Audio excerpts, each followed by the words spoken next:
Good morning, church. Let's try that again. Good morning, church. Good morning. I don't know why I'm so nervous today.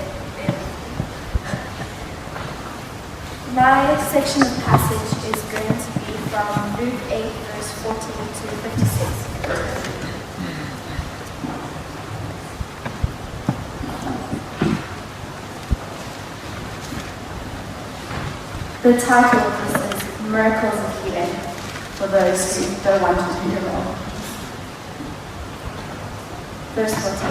And as Jesus returned, the people welcomed him, for they had been waiting for him. And there came a man, and he was an official of the synagogue, and he fell at Jesus' feet and began to implore him to come to his house. For he had only one daughter, about 12 years old, and she was dying.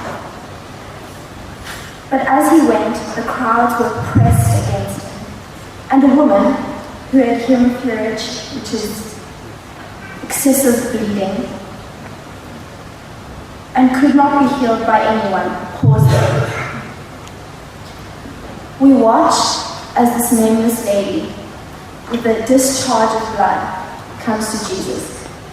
The crowd was thick enough that she had to contaminate the people with her uncleanliness, as she struggled to get close enough to touch him. And we read on. She comes up behind him and touches the fringe of his cloak, and immediately her bleeding stops. And Jesus said, "Who's the one who touched me?" And while they were all denying it, Peter said, "Master, there are people crowded around you and pressing on you." But Jesus said, "Someone did touch me, for I was aware that the power had gone out of me." When the woman saw that she had not escaped unnoticed, she came trembling and fell before him and declared in the presence of all the people why she had touched him and how she had been immediately healed. And he said to her, "Daughter, your faith has made you well. Go in peace." 2 miracles occurred: healing and salvation.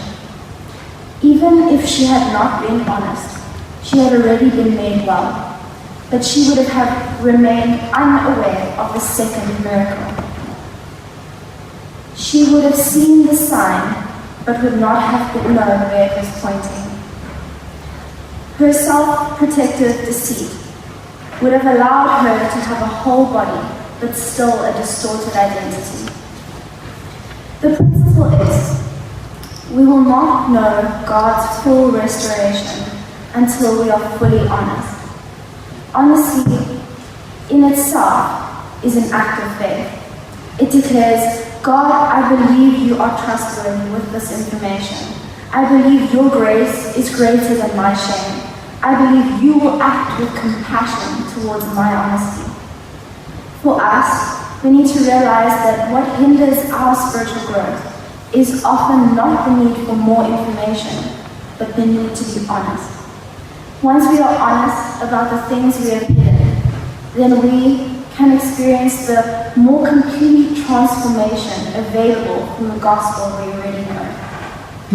Verse 49.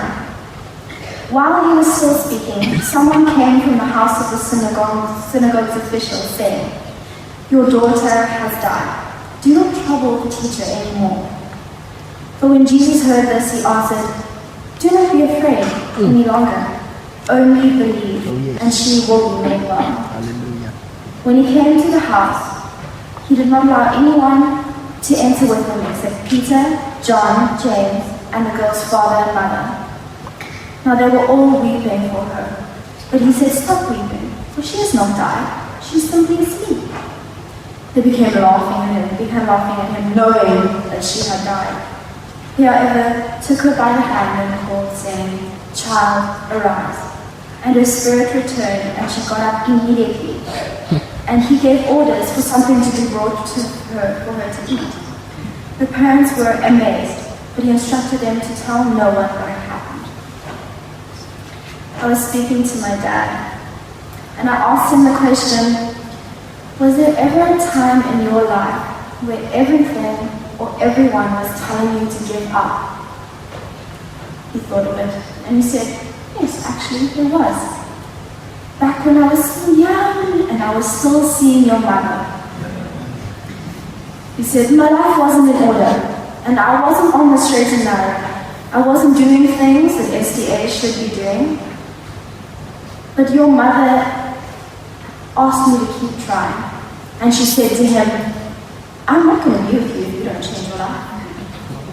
And this gave him kracht to go on. Power. Power, yes, thank you, Jeremy. To keep trying. And because my mom accepted him, everything eventually fell into place. And he says, from that day forward, having her in his life was a complete blessing to him. In the same way that my mom was a source of encouragement and hope for my dad, God was the father's last hope. He had come to beg the Lord because he believed and had faith that only the Lord could help him.